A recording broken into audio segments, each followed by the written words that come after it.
Now we will hear from Sasaki about their project Xuhui Runway Park. Please start the presentation. Hello, my name is Dou Zhang. I'm very glad to present Xuhui Runway Park here today. Xuhui Runway Park is an innovative urban revitalization project that breathes new life into a unique piece of Shanghai's history. Located in Xuhui riverfront area, a former transportation, storage, and manufacture base of the city, the over 14-hectare site was once the main runway of Longhua Airport. The airport was originally built in 1922 as a military airstrip and then converted into a civil airport in 1929. In 1946, Longhua Airport was designated as China's primary international airport. The concrete runway, which was built in 1948, over 1,800 meters long and 80 meters wide, was in constant use until the airport was decommissioned in 2011. With the 21st century repositioning of Xuhui Riverfront as a contemporary mixed-use district, the historic runway is embracing its new life. Master planned as a side-by-side public street and a linear park, the site was designed and constructed from 2013 through 2020.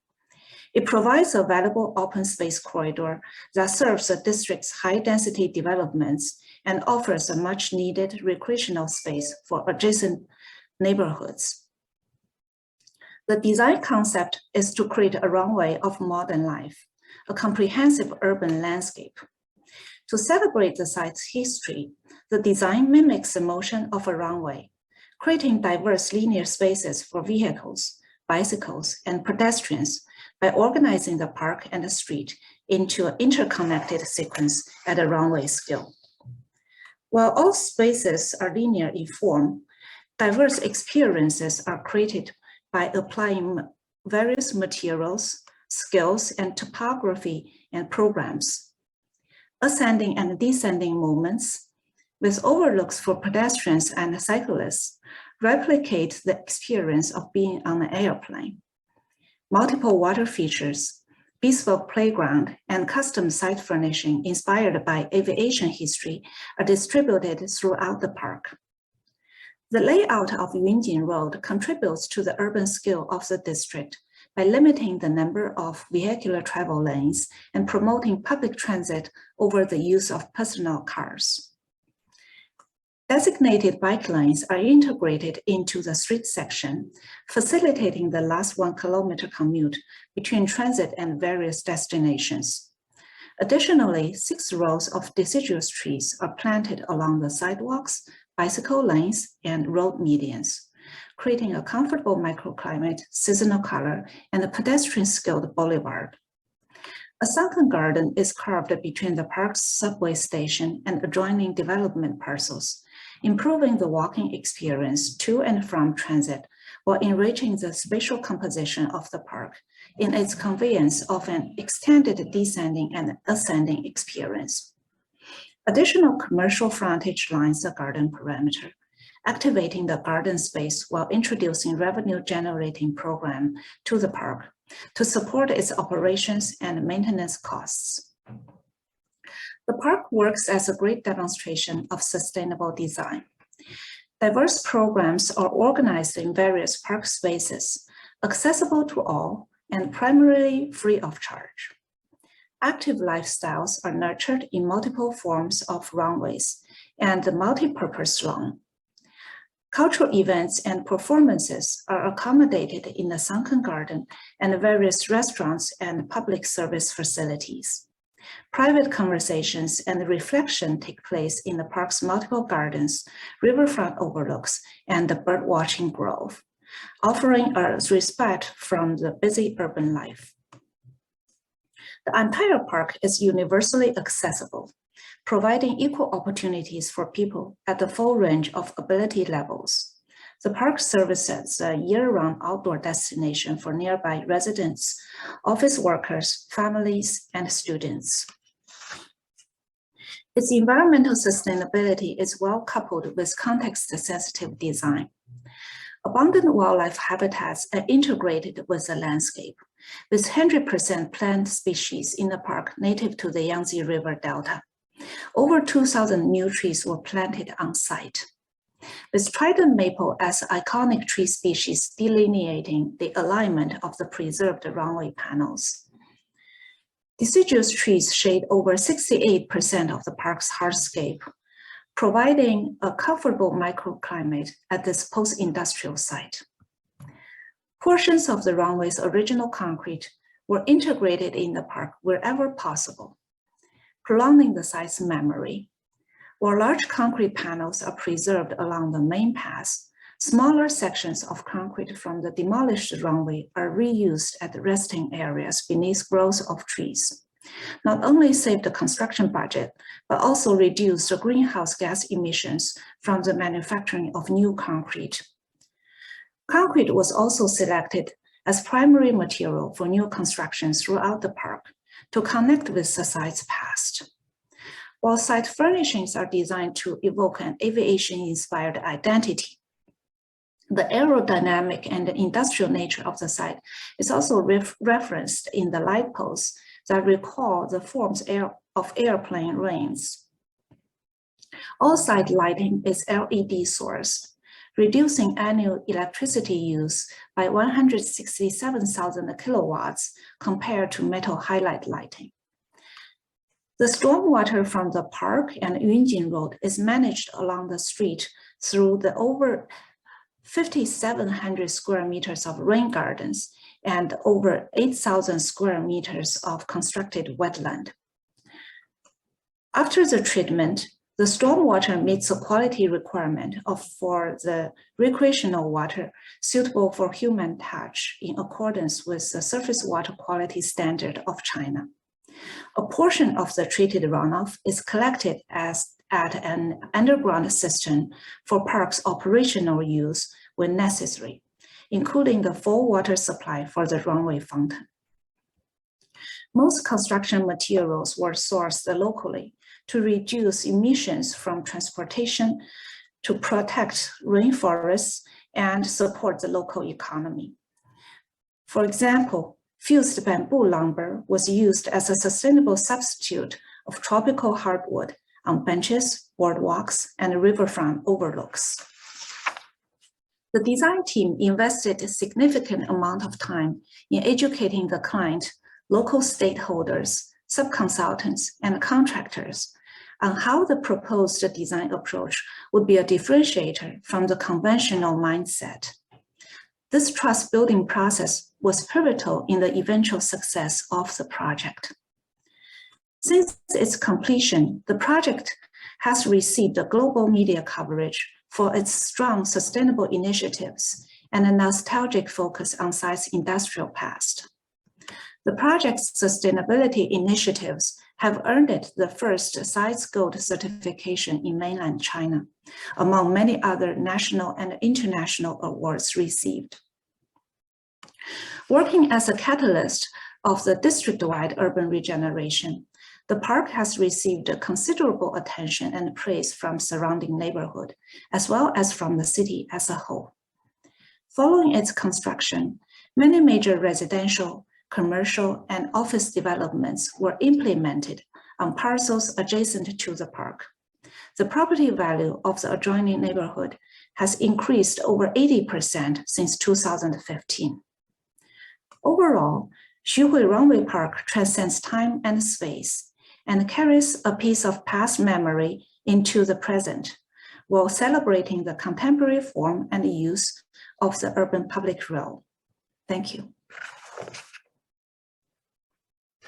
Thank you very much.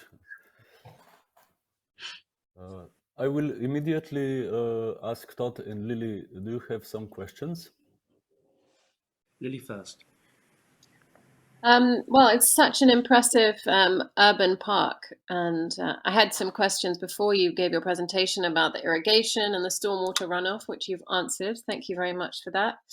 And also about material use, which you've also answered. I'm interested in the process of the design. You talked about educating the client, really in terms of materials partly, but I was wondering if you found certain tensions between the kind of different programmatic layers that you had to add onto the site through the needs of such a dense city park. You've got a lot of, I can see in this picture, the density of the buildings housing around it. I just wondered during the process of the design where you had to kind of manage these tensions. During the design process, we, in terms of the program, we actually have not encountered too much issues from either the client or the users. Although the site is very limited, we only have 14 hectares of the site. But the programs were all integrated with adjacent use. So they are related, but they also have sort of a clear boundary from one space to another. So I don't know if that answers the question. Well, it stitches very well into the city. No, I just was interested, the city park like this has got to do so many things. It's got to serve so many communities. It's got to work ecologically. And, often you find that there's just tension between those requirements of a park, those different layers. And so I wondered if you'd encountered that. I see. I can give you an example about the stormwater management. For stormwater management, we have many ways to do that. But at this very urban site, we choose to do the street side rain gardens, which can control the street runoff in a very much controlled area, and constructed wetland along the edges of the canal. So that actually does the stormwater management in a rather confined area, and it has been very effective. Related to such as the habitat restoration, also, we have a very limited space in this urban development area. So what we have done is to not to introduce any exotic species, keep all the plant species and plant communities local to the region. So it's easier to attract all the birds, insects, and small mammals from the area. Also, we have planted the site extensively. In China, there's a requirement for all the park spaces, no matter it's an urban park or it's a park in the rural area, that the planted area has to take at least 70% of the entire park space. So we are able to do that to accommodate the needs for the wildlife habitat we're trying to establish in the urban setting. Could you tell us about the site remediation that did you have to, I'm sure the site was any soil on the site was very polluted. Did you try any on-site remediation, or has it all been replaced? The site used to be a runway, so it was all covered by a thick concrete layer, which ranges from 30 centimeter to 50 centimeter. At some places, it's almost 1 meter deep. So the soil below was very compacted, but is well covered. So there's not much pollution for the soil. We do have to bring a lot of planting soil back on site because there wasn't any planting soil on site. Thank you. I'm intrigued to know, presumably you said the airport was decommissioned in 2011. So was Sasaki appointed soon after that? Have you been part of the whole development, or were you given a linear space in which to design your park? I just want to know whether you had any role in the determination of the site boundaries, or how it moved into the adjacent site, because the runway, presumably, you showed it was quite a large area. Just wondering how early on, I suppose, you were actually involved in the project.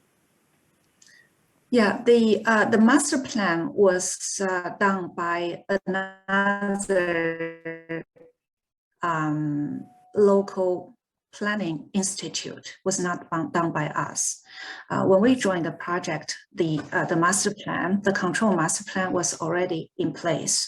Our main responsibility is to design the park and the street side by side. I see. Okay. Thank you.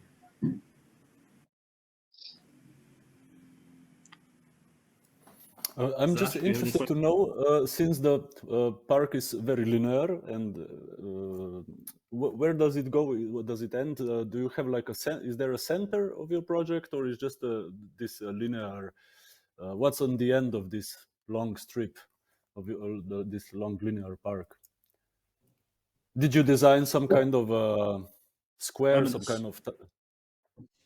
It's going towards the river on one side. Yeah, it is going to the river on one side here on the south end of the park, but our design scope only ends, let me show you, only ends at this road. And then the green system along the river was designed by another design firm. Okay, okay, thank you. But the center of your project really is where these two pieces overlap. You have a kind of a thickened zone. Yeah. Okay. Are there any more questions from Todd and Lilith?